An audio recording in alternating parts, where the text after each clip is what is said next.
গত 13ই মে 2025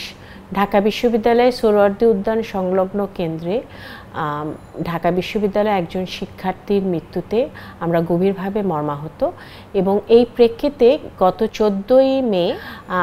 ঢাকা বিশ্ববিদ্যালয়ের মাননীয় উপাচার্যের সভাপতিত্বে স্থানীয় সরকার, পল্লী উন্নয়ন এবং সমবায় মন্ত্রণালয়ের মাননীয় উপদেষ্টা এবং অন্যান্য সংশ্লিষ্ট কর্মকর্তা এবং কর্মচারীদের সংশ্লিষ্টে একটি গুরুত্বপূর্ণ সভা অনুষ্ঠিত হয় এবং এই সভায় বেশ কিছু সিদ্ধান্ত গ্রহণ করা হয়। সিদ্ধান্তগুলোর মধ্যে রয়েছে ঢাকা বিশ্ববিদ্যালয়ের সংলগ্ন সোহরাওয়ার্দী উদ্যান এলাকায় পর্যাপ্ত সিসিটিভি এবং লাইটের ব্যবস্থা করা অতি দ্রুততার ভিত্তিতে। এর পাশাপাশি ঢাকা বিশ্ববিদ্যালয়ের সোহরাওয়ার্দী উদ্যান সংলগ্ন যে এলাকা এবং উদ্যানের ভেতরে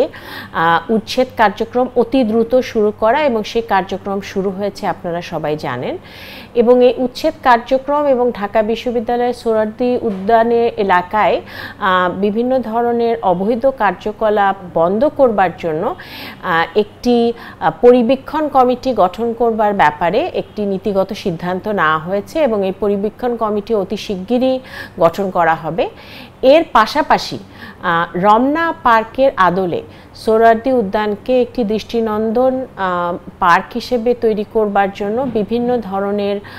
পরিকল্পনা রয়েছে এবং দীর্ঘমেয়াদে এই পরিকল্পনাটি বাস্তবায়ন করে রমনা পার্কের আদলে সোহরাওয়ার্দী উদ্যানকে গড়ে তোলবার ব্যাপারে নীতিগত সিদ্ধান্ত হয়েছে। সোহরাওয়ার্দী উদ্যান এলাকার অন্যান্য যে গেটগুলো রয়েছে সেই গেটগুলোর ক্ষেত্রে যানবাহন যেটি রয়েছে সেটির ক্ষেত্রে বেশ কিছু নিয়ন্ত্রণ দেওয়ার ব্যাপারে সিদ্ধান্ত নেওয়া হয়েছে এবং রাজু ভাস্কর্যের কাছে সোহরাওয়ার্দী উদ্যানের যে গেটটি রয়েছে সেটি স্থায়ীভাবে বন্ধ করবার জন্য নির্দেশ দেওয়া হয়েছে।